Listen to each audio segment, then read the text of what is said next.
सो उन बच्चों या अभिभावकों के लिए जो माता-पिता हैं, हाँ, हाँ। उनके लिए आप क्या संदेश देंगे जो इस तरीके की जन्म से विकृति का सामना कर रहे हैं, लेकिन किसी शर्म या झिझक की वजह से अपना इलाज नहीं करवा रहे हैं या बच्चे का इलाज नहीं करवाते हैं? हुँ, हुँ। क्योंकि हमने कुछ शुरू में जब हमने शुरू किया था ये प्रोजेक्ट, जी, जी, जी।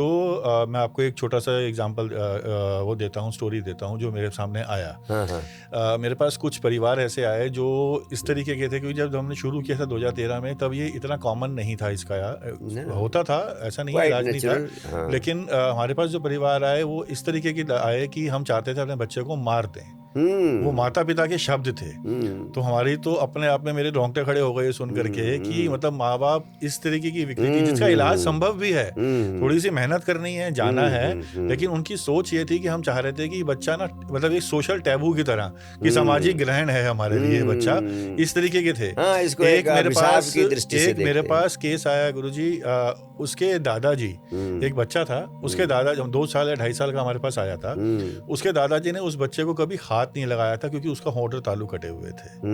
लेकिन हुँ, जब हमने उसका ऑपरेशन कर दिया, हुँ, हुँ, तो आप बिलीव नहीं करेंगे, उसके दादाजी उस बच्चे को छोड़ के राज़ी नहीं थे।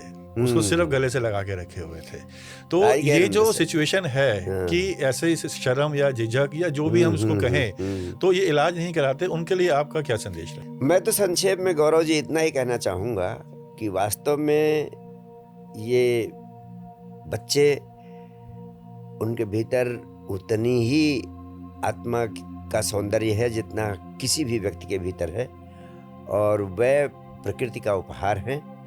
शरीर के तल पर उनके साथ कोई घटना घटी, उसको हम सिर्फ़ एक दुर्घटना के रूप में हमें लेना चाहिए और जैसे कोई दुर्घटना से ग्रस्त व्यक्ति हो जाता है, तो हम उसका हर तरह से उपचार करते हैं। सारे वैज्ञानिक और मेडिकल सुविधाएँ जो उपलब्ध हैं, उनका उपयोग करते हैं।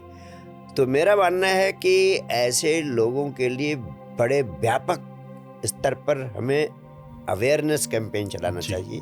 जी, लोगों को जगाना चाहिए, सिर्फ लोगों को जागृत करना, अवेयरनेस पैदा करना कि यह एक मेडिकल प्रॉब्लम है और इस मेडिकल प्रॉब्लम से अब विज्ञान इतना विकसित हो गया है कि हम बड़ी सरलता से मुक्ति पा सकते हैं। जैसा आपने बताया जी, कि उस बच्चे के होंठ और कटे हुए तालू आदि सब ठीक हो गए, तो उसी बच्चे के प्रति उनके फादर, ग्रैंडफ़ादर सारे लोग आकर्षित हो गए और वो उनके प्राणों का प्रिय बन गया जी, और पहले उसे छूने से डरते थे।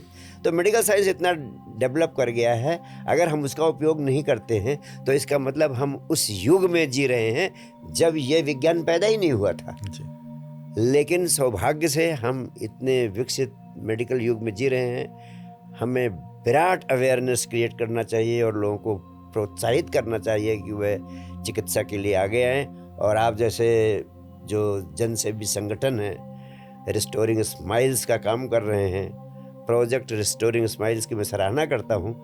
अवेयरनेस कैंपेन भी आप चला रहे हैं, ट्रीटमेंट भी दे रहे हैं, क्योर भी कर रहे हैं। तो इसको जितना अधिक सहयोग हम दिला सकें, जितना अधिक हम आप जैसी संस्थाओं को प्रोत्साहित कर सकें, उतना देश हित में होगा।